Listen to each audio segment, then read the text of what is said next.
Okay, so we got another great looking swing here. A couple things we see with this camera angle. When we're a little low, it's gonna be hard for us to have a real understanding of some of these swing lines, but we're gonna go ahead and just put them on anyway and say like, all right, this is probably our best bet. And so first thing checking out our alignment is we can see how far back this right foot is. And so what we already know kind of telling from this is that our swing is going to be trying to come more from the inside. And so this can be a common way to, get the swing plane coming in on the inside of the ball to try and draw it. Or if you're having some limitations in your back and you're trying to get a little bit more of a turn, this is a great way to get that.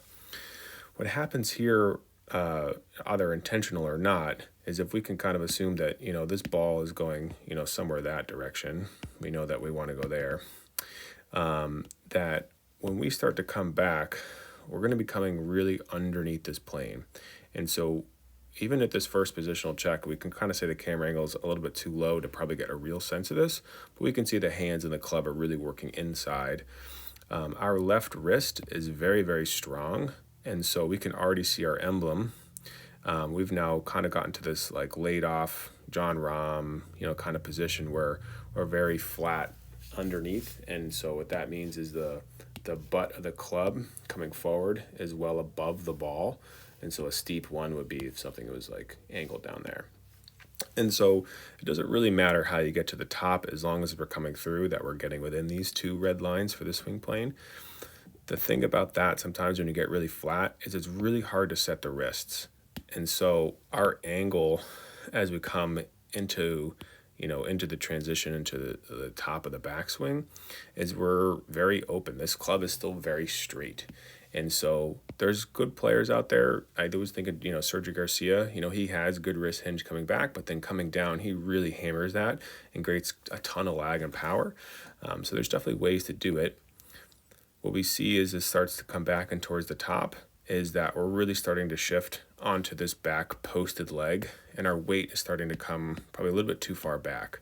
And so with this right leg being very straight, and we have this bowed left wrist, we're kind of putting ourselves in a position where we might not be able to benefit all the way from some of these great modern approaches with that left wrist.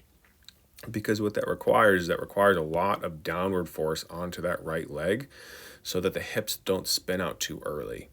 And so because we're probably a little bit too posted on that right leg, what ends up happening is that we're not going to get an efficient rotation and kind of this downward sequence, then a rotation with our hips, is that everything starts to go, which is great in our transition. But as we come up to here, our hips have basically spun all the way out, and now we're cleared with the club still in this 3/4 position.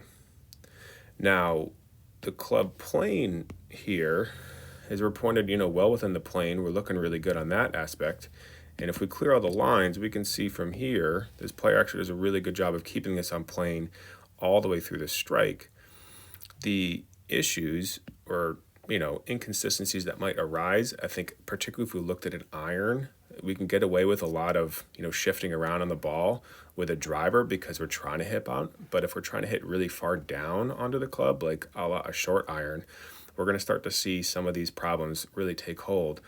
And so as we go forward, we're going to look just at the hips and we can see, some of these classic early extensions, the hips are coming up towards the ball. And so a lot of this is because we have no more room. The only thing that's left to go are the hands, and we're getting quite stuck. The club's really far behind us. We have a nice shut and neutral face, but we have no ability to use our legs as leverage to continue to help the swing. Essentially, from this point, it's all arms and hands to try and line this thing back up. And so in this swing in particular, we can see how we line it up pretty well. And so we get a good strike. We have a overall pretty good position. If we just look at like this half of the body over here, this all looks pretty good.